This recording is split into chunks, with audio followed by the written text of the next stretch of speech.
సమయం. ప్రతి ఒక్క దానికి కాలం మారుతూ ఉంటుంది, కానీ సమయం గతించిపోతే ఇంకా రాదంట.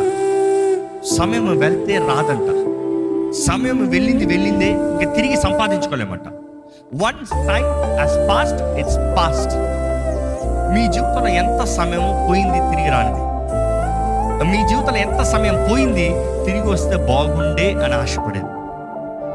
ఎందుకంటే సమయంతోనే వచ్చేది అవకాశాలు. సమయానికి లింక్ అయి ఉన్నది అవకాశాలు. ఎన్ని అవకాశాలు మీ జీవితంలో అనుకుంటారు, అయ్యో నేను మరలా నాకు అవకాశం దొరుకుంటే బాగుండే, మరలా నేను ఆ ఇంటర్వ్యూకి వెళ్ళి ఉంటే బాగుండే, మరలా నేను అది రాసి ఉంటే బాగుండే, మరలా నేను అది చదివి ఉంటే బాగుండే, ఈసారి బెటర్గా చేసి ఉండేవాడిని. ప్రతి ఒక్కరికి ఈసారి బెటర్ అన్న తలంపు ఉంటుంది, కానీ అప్పుడు చేసి ఉండాలి. ఎందుకు చేయలేదు? సిద్ధపాటు లేదు కాబట్టి చేయలేదు. దాని తర్వాత దాని ప్రతిఫలం చూసిన తర్వాత అయ్యో బెటర్గా చేసి ఉంటే బాగుండు, ప్రతిఫలం వ్యత్యాసంగా ఉంటుంది, మంచిగా ఉండేది. దేవుడు అక్కడ గమనిస్తానండి, రెండు విషయాలు ఈ సమయం అన్న విషయాలను చూసినప్పుడు రెండు మాటలు రెండు అర్థాలు కనబడతాయి. బైబిల్ మొత్తంలో 53 సార్లు సమయం అన్న మాట ఈ గ్రీక్ మాట కనబడుతుంది. ఏంటి ఆ మాట అంటే క్రోనోస్, CHORONS.